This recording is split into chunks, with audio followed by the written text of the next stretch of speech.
თავის არაკონსტიტუციურ ჩარჩოებს იყენებს იმისთვის, რომ წამოიწყოს 13 წელი არიან ხელისუფლებაში.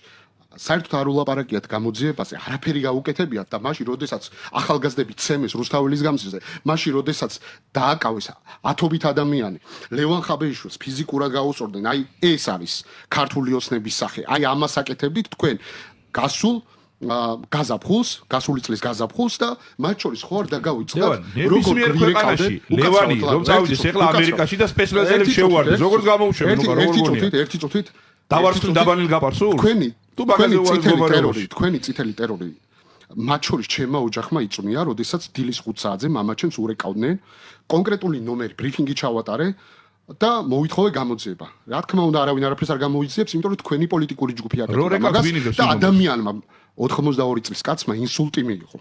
ინსულტი მიიღო და არავის არასოდეს ამას არ ვაპატიებ. რა თქმა უნდა, თქვენ ამაზე პასუხს ვერ გამცემთ. რა თქმა უნდა, თქვენ ლევან ხაბეიშვილის ცემის ფაქტზე ვერაფერს ვერ გააკეთებთ, იმიტომ რომ ივანიშვილი აკონტროლებს აბსოლუტურად ყველაფერს. ივანიშვილი, რომელიც თავს ასაღებდა უკაცრავად ხელმოქმედად და არის ტიპიური ოლიგარქი, რომელიც ბაჩიაშვილის საქმეზე ხო დადასტურდა, რომ საქართველოში ბიზნესი აქვს ბიძინა ივანიშვილს. თვითონ ბიტფური 8 თეთრად გამოიმუშავებდა, რა ქვია, ბიტკოინებს და ქართულ ბიზნესმენებს 32 თეთრად დააქვთ ელექტროენერგია.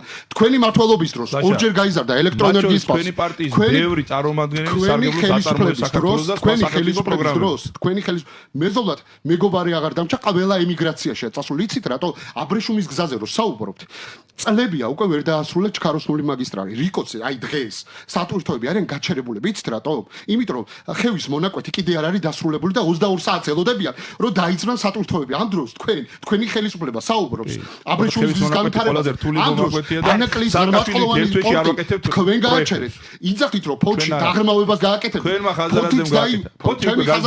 ფოთი გაზილეს ყველა ამერიკული თქვენი ხელისუფლების პირობებში შეიქმნა და რა მინდა თქვა წამება არაადამიანური მოპყრობა. გუშინ ვიყავი საბას ხვიტარიძის სასამართლო პროცესზე. მოვიდა პოლიციელი, რომელიც იძახდა რომ მორწმუნე ადამიანი ვარო და არარელიგიური ფიცი დადო და ტყუილები თქვა. იცი რატო?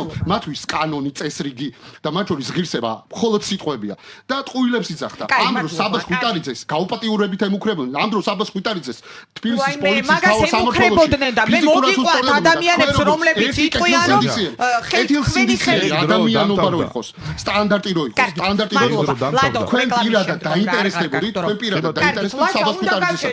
ვერ გავჩერდები 50 ადამიანი ციხეში ზის, იცი რატო? ეს არ არის პარლამენტის ოთახების დაწესდელობისთვის. ის რასაც აკეთებდნენ, რეპრესიები, ადამიანებზე ძალადობა, ადამიანის უფლებების დაკარგვა. თქვენი კოლეგები რო ცემეს, გურამ რო გავა, მაკა ჩიხლაძე, გამოძიებული არის ერთი საქმე მაინც არის გამოძიებული, ერთი ადამიანი მაინც არის დასჯილი და ვინც არის დასაჯელი, თქვენ ღირსების მედლები გადაიცით, იცით? ღირსების მედლები გადაიცით. და ეს არის ქართული ოცნების ხელისუფლება, ეს არის თქვენი დამოკიდებულება, პირადად თქვენი კი არა, თქვენი პოლიტიკური გუნდი სამწუხაროა. მოვა დრო და ეს ყველაფერი გაირჩევა. გაირჩევა ეს ყველაფერი. აუცილებლად ყველა დამნაშავე